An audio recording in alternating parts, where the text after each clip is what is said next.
بچوں کی بدتمیزی سے تنگ مائیں خزانے کی چابی سنبھال لیں۔ میں بہت دنوں سے ایک بات محسوس کر رہی تھی کہ میرے دونوں بچے اب بڑے ہونے کے ساتھ ساتھ کچھ حاضر جواب اور کچھ بدتمیزی کی طرف جا رہے تھے، جو کہ کسی طور بھی میرے لیے قابل برداشت بات نہیں تھی۔ میں نے دن رات ان کی طرف خصوصی توجہ دینی شروع کر دی۔ گھر سے باہر کے ماحول پر پابندی، گھر میں دوستوں کی آمد پر پابندی، ٹی وی میڈیا پر پابندی، سارا فارغ وقت بچوں کی طرف توجہ، ان کے ساتھ کھیل کود کے ذریعے تعلیم و تربیت کرنا شروع کر دی۔ پھر بھی دل کو تسلی نہیں ہوئی۔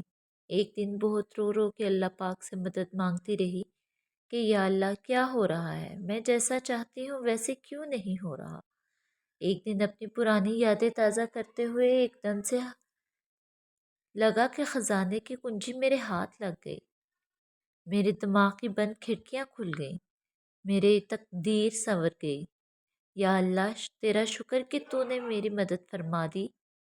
ہوا کچھ یوں کہ میں نے جب سے ہوش سنبھالا اپنی امی کو فجر کی نماز کے بعد آٹا گوندتے دیکھا۔ وہ ساتھ درود شریف پڑھتی، ساتھ آٹا گوندتی۔ پھر دوپہر کے لیے سالن بنانا ہوتا تو لہسن پیاز سبزی سب کچھ کرتے، اللہ کا ذکر لازمی ہوتا۔ اور امی یہی کہا کرتی کہ میں یہ سب اس لیے کرتی ہوں کہ کھانے میں برکت رہے، اس کی بدولت میری اولاد کو اللہ اپنے حفظ و امان میں رکھے، اس کے منہ میں جانے والا نوالا بھی ذکر اللہ سے بھرپور ہو، اور مجھے فخر ہے کہ میرے سارے بچے اچھائی کی طرف ہیں، کوئی برائی میرے گھر نہیں آتی۔ میں نے خود بھی ایسا ہی کیا تھا، پر 4 ماہ سے میں بغیر درود شریف پڑھے کھانے پکانے کی طرف مگن رہی۔ مجھے محسوس ہوتا کہ میرے گھر سے برکت ختم ہو رہی ہے، میرے بچے بگڑ رہے ہیں۔ جب یہ سب یاد آیا تو میں نے دھیان سے یاد سے ذکر اللہ کو کھانے پکانے میں لازمی شامل کر دی۔ مجھے ایک غیبی سکون ملنا شروع ہو گیا۔ میرے گھر میں تھوڑا بھی پکے تو بابرکت ہو جاتا۔ بچوں کی طرف سے بھی دل مطمئن ہو گیا۔ بیماریاں بھی جاتی رہیں، پانی بھی پیا تو اللہ پاک کے نام لے کر پیا۔ روزانہ شکرانے کے نوافل کو روٹین بنا لیا۔ مجھے کبھی اپنے گھر سے خوف محسوس نہیں ہوا، کبھی یہ نہیں لگا کہ میرے گھر کہیں چور نہ آ جائے۔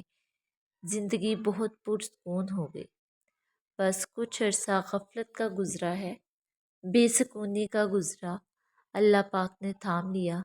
یا اللہ، بس تیرا ہی سہارا چاہیے مجھے۔ میرے لیے میرا رب ہی کافی ہے۔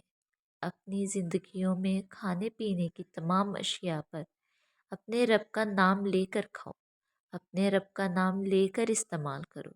زندگی میں بے چینی بے سکونی ختم ہو جائے گی انشاءاللہ۔